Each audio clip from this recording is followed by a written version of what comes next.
So, as I said, my name is Alexis and I'm a body worker. My focus is in women's health, so I'm mostly doing pelvic and organ-specific therapy. And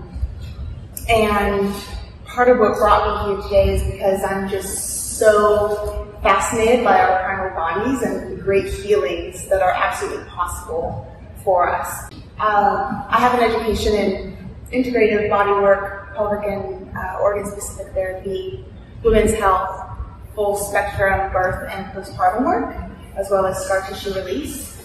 And then I weave in ancestral nutrition from my own healing journey and the teachings of Weston A and the GAPS healing tradition as well as it all intersected with what I learned in traditional prenatal and postpartum care.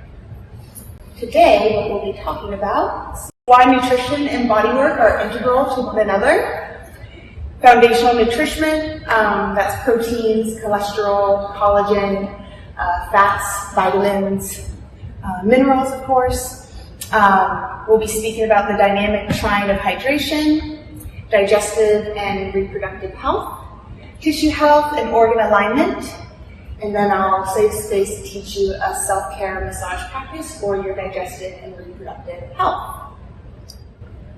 So, when we pair physiological nutrition with integral bodywork, we create the potential for true embodied change.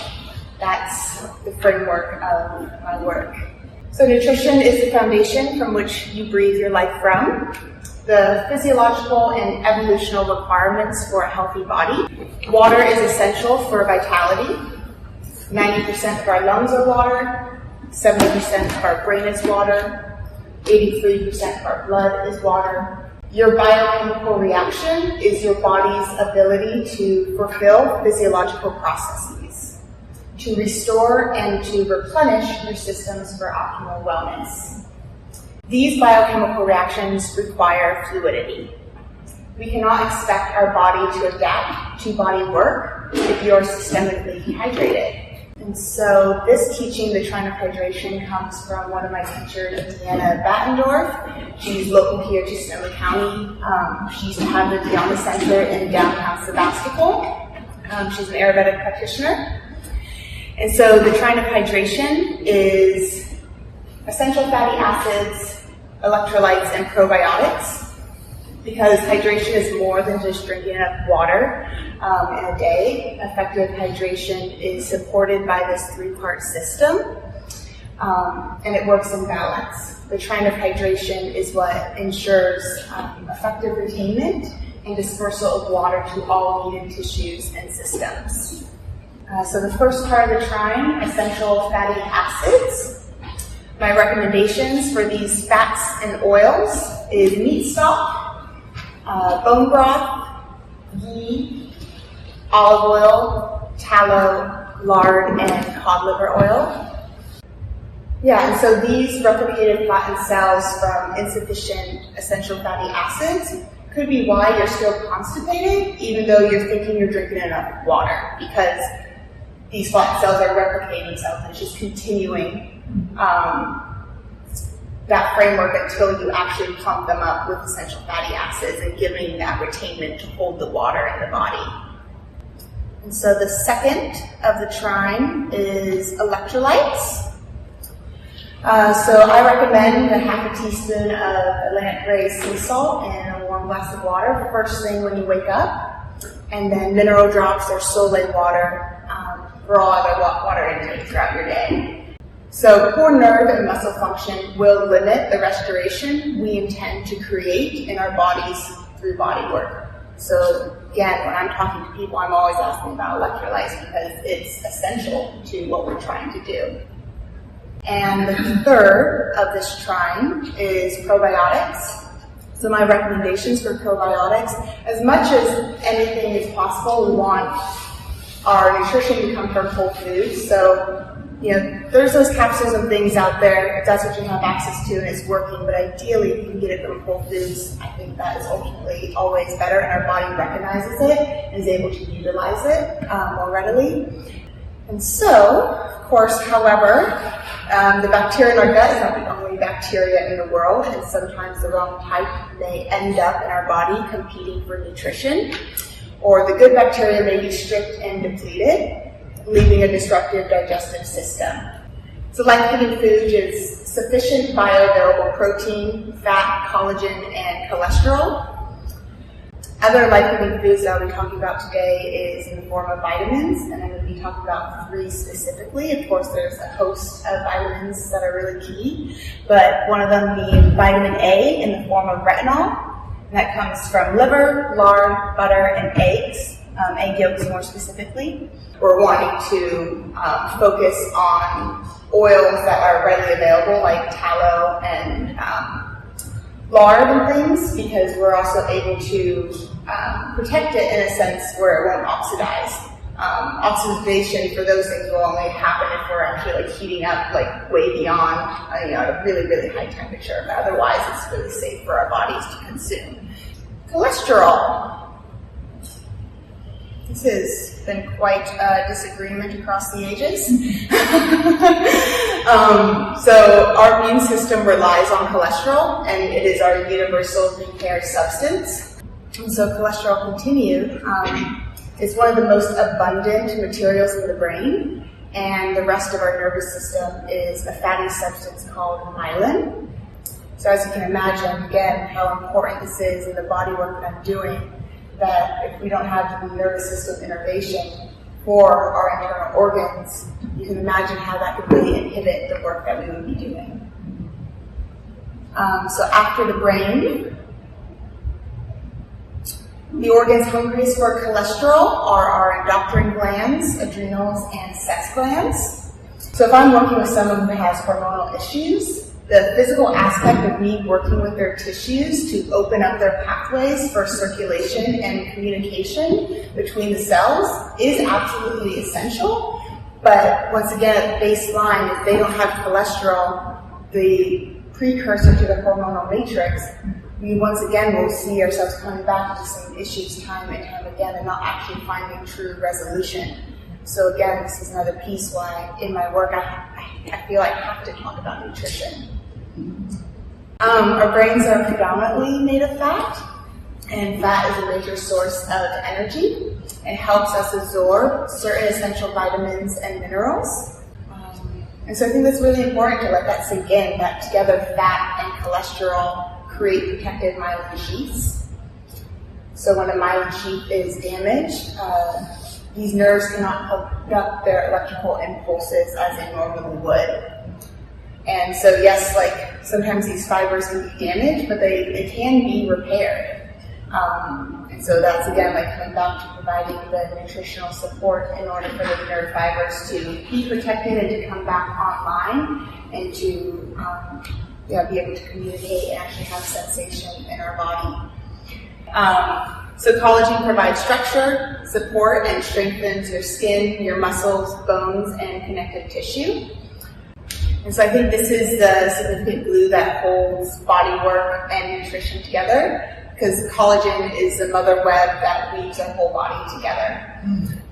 So if we want to heal, recover from injury, heal from prolapse, realign the uterus, heal irritable bowel syndrome, and so on, you need collagen to make that repair and to hold the repair, providing you the ability to strive forward and continue health, rather than being stuck or reverting back into the same cycle time and time again. Collagen is a repair substance, so it's absolutely essential in all body work. So I'm going to be talking about 3 key vitamins that are significantly depleted across our modern day culture, and that's vitamin A, vitamin D, and vitamin K. They all come from animal sources and work synergistically with the sun. And I speak to these 3 specifically because they are key factors in our physiology and in general depleted across most people. Because of the aversion of eating nose to tail. A lot of these sources come from eating meat and absolutely from eating organs. And it's also because of the majority of our time spent inside as a lot of big people, going from our house to our car to another building, and we're not getting a lot of sun. So that's why these three, I think, are really key to talk about. And I think it's also key to talk about these deficiencies because it's more than just how we're eating or how we're living our lives, but it's also a discussion around degradation of soil, chemicals such as glyphosate, of course, and then animals being bulked up with grain rather than eating their ancestral diets of grasses and insects as well. And so vitamin D3, another key one here.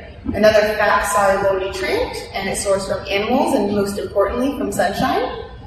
Maintains normal blood levels of calcium, phosphorus, and the promotion of bone. Yeah, I think this one's really important because I'm sure we've all had those days where you might be thinking, man, I just feel awful. And I'll have those days, and it might be because my rhythm is off, because I have a ritual of every morning. The first thing I do is I heat up a cup of meat stock, and I go outside and I sit in the sun. That's the first thing I do. But sometimes my day is changing. Maybe I have like a work thing I got to get up early and go to, yada yada, and I just feel god awful. And I think to myself, why do I feel this way? I haven't got any sunlight. Like I woke up early, I got in my car, and now I'm in this building. And so the next moment I go out and I get some sunlight on my skin, and it's a radical difference. All of a sudden I feel powered on, feel happy, feel energized. It's like night and day, quite literally. And I remember learning this through the postpartum training that I did with the traditional Mexican midwife, and she had a mother who brought her daughter to this midwife saying she's super depressed and she's thinking of, taking her life. Like, what am I supposed to do? And the midwife says, take her outside every day, ideally that first sunlight in the morning and that evening light at dusk. Get her out there every day, and over time you're going to see a gradual change. And sure enough, she did. Sunlight as an antidepressant. And when she told me that, it really sunk into me and made me think about my life, and I started incorporating, those changes, and I too got off of antidepressants a long time ago, just by incorporating sunlight as part of my daily ritual. Vitamin D3 is also important for mitochondrial health. So our mitochondria and the water within and surrounding them are antennas for light information, and their function depends upon exposure to the frequency of light. The vitamin D in the form of sunlight is necessary for the health of our tissues, the capability of communication in our body, and for detoxification. And so again, coming back to my work, I'm working with digestive organs, and so vitamin D3 is a really important resource that I'm always talking about with my clients because of its effect on our drainage pathways. And vitamin K2. So vitamin K2, once again, fat-soluble nutrient, primarily sourced from animals, and it plays an important role in delivering calcium into the bones rather than it calcifying into tissue. This calcification piece is really important to talk about because calcification occurs when you have a buildup of excess calcium in the body, or rather you didn't have the synergistic support to deliver where it was meant to go. And so calcium deposits can form all over your body, including in your soft tissues, your arteries, your organs, and can be directly related to serious health conditions, such as cardiovascular disease, kidney disease, osteoporosis, and cancer. And so our body works synergistically. Our body is designed to work synergistically with bioavailable vitamins as they enter into the body as a whole food. We have to be focusing on whole foods because that's how our body works. And again, like coming back to like Bodywork, we can open up those pathways for hormonal and neural communication, nutrient assimilation, and the flow of fluids, and it's all working together. It's not just one or the other. Like we can't just be receiving Bodywork and expecting great changes, or just eating great food and expecting great changes. Like it all comes together. We have to be moving our bodies. We have to be opening up these pathways, and we have to be eating these nutritional foods to provide that foundation. So it all works. And so I think it's important to talk about sourcing, which anything with eating animals, anything in general, even with your vegetables, sourcing is always so important.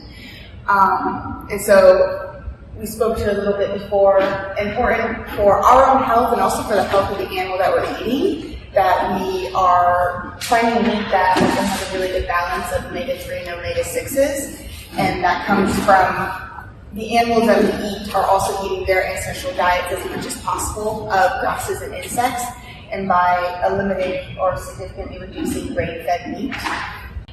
So this is about fascia and connective tissue. And fascia is made up of sheets of connective tissue that is found below the skin, and these tissues attach, stabilize, impart strength, maintain vessel patency, which vessel patency is the degree to which blood vessels are not blocked or obstructed. It separates muscles and envelops our organs. Fascia is what connects everything in our body and is one continuous network. From our tongue to our pelvis to our toes, there's a woven tapestry of fascia. Of course, it's everywhere throughout the body, but this picture is specifically a woven band of tissue connecting our toes through our pelvis up to our tongue. And I really wanted to show this because it's really key in the body work that I'm doing with women. I don't just focus on pelvis, I don't just focus on the belly. I'm looking at the whole body because of this synergistic relationship. Because something that we're seeing a lot today is we'll have collapsed ankles. And that's usually coming from really supportive shoes that we're wearing that also have a really small toe box. So our feet aren't free, but also because we're having so much support, our feet on some level get to just check out. They don't have to work as much. They don't have to physically engage. And so they lose their strength. And so we'll find ankles are actually collapsing in and pulling down. And so if you can imagine then this like fascial band, if your ankles are collapsing, it's pulling down this whole structure. And so again, like if I'm working with a woman who has pelvic organ prolapse, I'm also looking down at her ankles. And if those ankles are collapsed, you bet you like we're working on building up those ankles to help strengthen and lift the tissue up from the ankles so that we're able to lift the pelvic tissue in relation to it. So the circulatory system is our cardiovascular and our lymphatic system. The cardiovascular system is what makes up our heart, our blood vessels, and our blood. So releasing adhesions and congestion in this thoracic cavity allows our cardiovascular system to deliver this blood, the nutrients, and oxygen to the rest of the body as it's designed to do. So that's a big piece of what we'll be learning today in this self-care massage practice is how to work with likely the adhesions and congestion that you may have in your belly. I think it's hard, in this modern day era, it's just hard pressed to find a belly that doesn't have adhesion or congestion, unfortunately. But we have tools and resources to learn how to revert back to as much as possible our physiological design. And so lymph is a channel of collection and purification and elimination for the restoration of blood and the upbuilding of our tissues. 50% of your lymph is in your belly. It's a lot. It's a lot to all just be right here in the very center of our bodies. 50% of your lymph is in your belly. So again, if adhesions exist in the abdomen, the entire lymph system is going to be affected, impacting our immune health, our cell health, and our overall vitality. Adhesions come from sucking it in, surgery, injury, emotional trauma, over and improper exercising. And so again, like no amount of diet changes, supplement protocols will address this. We need to physically release adhesions in our body. But again, this is where the diet comes back into play. Like we could be releasing it physically, but if we don't have the hydration and the nutrition to create the fluidity to dissolve that binding. So this is just a little picture of our digestive system that you may well know. The digestive system includes our gastrointestinal tract, which goes from our mouth down through our tongue, esophagus, stomach, small intestine, large intestine, rectum, and anus, and of course our liver, gallbladder, and pancreas. Your digestive system is the very center of you. It's how you digest and assimilate your life, and I speak to that physically and metaphorically, because our digestive system is our second brain. Inflammation and adhesions in the digestive system impact the flow of blood, lymph, and nutrients. So again, like physiological nutrition is how we're going to attempt to heal these inflamed organs. But with Bodywork, we melt the adhesions and move the congestion out so that blood and nutrients can freely flow. And so I won't go too much, but this is a whole other big topic, the reproductive system, but a core focus of my work.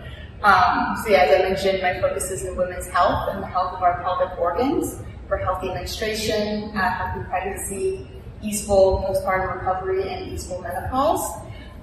This is also important for men's health, their prostate health. I'm just not as well versed in speaking to it, but again, very similar concept. And so for blood and nutrients to be delivered down into our pelvis, we need to have our belly, our thoracic cavity, to be open for that cascade of nutrients to flow down.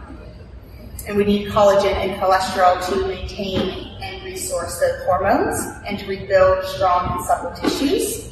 To fulfill those physiological processes, to hold our organs where they are meant to be, and to allow the freedom of motility as they are meant to have for homeostasis.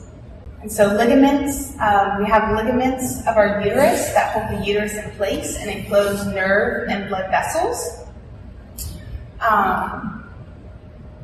And so these ligaments of our uterus and ovaries are actually flexible, and they need to be flexible in order to allow for the expansion and movement that we have during menstruation, sexual arousal, and for pregnancy, of course. But that flexibility can also make us vulnerable to misalignment from physical impacts of injury, surgeries, and emotional trauma or nutritional deficiencies. And so with that said, our uterus loves to be home. Our organs in general love to be home and desire to be. And so last thing I want to just kind of talk a little bit. So over here on the far left is a normal uterus position where it's just slightly crested over our bladder, and you see all that lovely space in between our rectum. What can happen is the uterus can become retroverted, where it's actually falling back on the rectum. As you can imagine, that can cause constipation and all sorts of digestive disorders. It can also even further beyond just falling back and actually retroflex and like fold over itself. And as you can imagine, when it's folded over itself, the uterus has to work that much harder to try to get blood out when menstruating, and it will be excruciating, very painful, very painful. And there can also be really strong sacrum pain and lower back pain tied along to retroversion and retroflex positions. Can also be anteverted, where it's fallen open and collapsed on top of the bladder. So as you can imagine, that could be a piece to incontinence, where you're peeing, when you're coughing, jumping, or even without the illicits, it's just leaking out of you. It could also be a piece to like chronic UTIs and stuff like that. The uterus can also go laterally from either left side or right side. And as you can imagine, if it goes either left or right, it's going to then compress our ovaries. And so then you may have challenges with hormones, but you can also have ovarian pain that can be really sharp in both of these areas. And then just let alone when the uterus is not in its normal home position, it's having an effect on the flow of blood, lymph, and nutrients, because when you create misalignment, that's somewhere in there, like a cascade has to like divert around. It's like putting a dam in the system.